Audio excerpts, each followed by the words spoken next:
नमस्कार. M share बाजार या यूट्यूब चॅनलवर आपलं स्वागत आहे. पाहूयात शेअर मार्केटमधील काही ठळक घडामोडी. हॅवेल्स कंपनीने पहिल्या तिमाहीचे निकाल जाहीर केलेले आहेत. वित्तीय वर्ष 2026च्या पहिल्या तिमाहीमध्ये हॅवेल्स कंपनीचा नफा घसरून 352 कोटी रुपये झालेला आहे. वर्षभरापूर्वी याच तिमाहीमध्ये कंपनीचा नफा 411 कोटी रुपये इतका होता. म्हणजेच यामध्ये 14.4% घट झालेली आहे.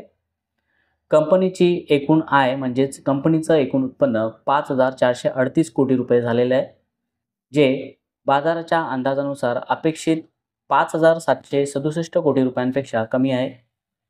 हे उत्पन्न गेल्या वर्षी याच तिमाहीतील 5,798 कोटी रुपयांपेक्षा 6.2% घटलेले आहे. तरीसुद्धा कंपनीचा शेअर सोमवारी 0.95% वाढीसह 1,533 रुपयांच्या पातळीवर बंद झालेला आहे. कश्यप अँड सन्स लिमिटेड कंपनीला BPTP ग्रुपकडून 910 कोटींची नवीन ऑर्डर मिळाली आहे. ही company BSE small cap company आहे. सोमवारी शेअर बाजार बंद झाल्यानंतर कंपनीने माहिती दिली आहे. कंपनीला BPTP ग्रुपकडून 910 कोटी रुपयांची एक मोठी ऑर्डर प्राप्त झाली आहे. ही ऑर्डर सिव्हिल स्ट्रक्चर बांधकाम आणि त्याच्या सुपरविजन संदर्भात आहे. हा प्रोजेक्ट दिल्ली NCR क्षेत्रात असून त्याचे काम येणाऱ्या महिन्यांमध्ये सुरू होणार आहे. सोमवारी कंपनीचा शेअर 5.74% वाढीसह 72.20 रुपयांच्या पातळीवर बंद झाला आहे. DCM श्रीराम कंपनी लिमिटेड कंपनीने पहिल्या तिमाहीचे निकाल जाहीर केलेले आहेत. वित्तीय वर्ष 2026च्या पहिल्या तिमाहीत कंपनीचा नफा 13% वाढून 113 कोटी रुपये झाला आहे, जो एका वर्षापूर्वी याच तिमाहीमध्ये 100 कोटी रुपये इतका होता. कंपनीची एकूण आय म्हणजेच कंपनीचं एकूण उत्पन्न 12.4% वाढून 3,455 कोटी रुपये झाले आहे, जे मागील वर्षी याच कालावधीमध्ये 3,037 कोटी रुपये इतके होते.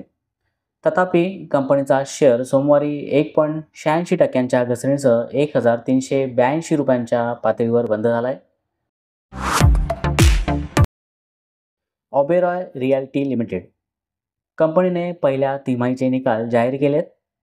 वित्तीय वर्ष 2026च्या पहिल्या तिमाहीत कंपनीचा नफा 28% घसरून 421.2 कोटी रुपये झाला आहे, जो एका वर्षापूर्वी याच तिमाहीत 585 कोटी रुपये इतका होता. कंपनीचं एकूण उत्पन्न देखील 29.7% घसरून 987.5 कोटी रुपये झाला आहे, जे मागील वर्षी याच कालावधीमध्ये 1,405 कोटी रुपये इतकं होतं.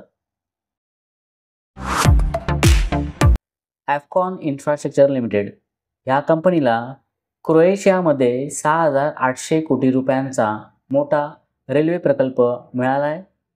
हा कॉन्ट्रॅक्ट क्रोएशियन रेल्वे इन्फ्रास्ट्रक्चर या सरकारी संस्थेमार्फत जारी करण्यात आला आहे.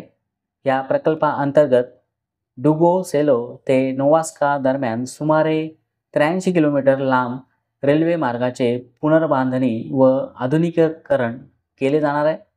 सोमवारी कंपनीचा शेअर 0.40% वाढीसह 418.80 रुपयांच्या पातळीवर बंद झाला आहे.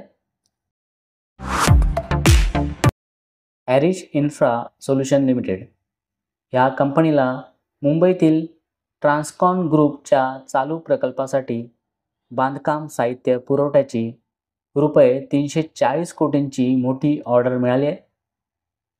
कंपनीने ही माहिती शेअर बाजाराला सोमवारी दिलेली आहे. तथापि सोमवारी कंपनीचा शेअर 2.17% घसरणीसह 152.32 रुपयांच्या पातळीवर बंद झाला आहे. मॅगेलॅनिक क्लाउड लिमिटेड या कंपनीने आपले पहिल्या तिमाहीचे निकाल जाहीर केलेत. वित्तीय वर्ष 2026च्या पहिल्या तिमाहीत कंपनीचा नफा 27.8 कोटी झाला आहे, जो मागील वर्षी याच तिमाहीत 26.5 कोटी इतका होता. कंपनीचं एकूण उत्पन्न या तिमाहीत वाढून 164 कोटी झालं आहे, तर मागील वर्षी याच कालावधीमध्ये कंपनीचं उत्पन्न हे 132 कोटी इतकं होतं. सोमवारी कंपनीचा शेअर 0.31% घसरणीसह 84.14 रुपयांच्या पातळीवर बंद झाला आहे.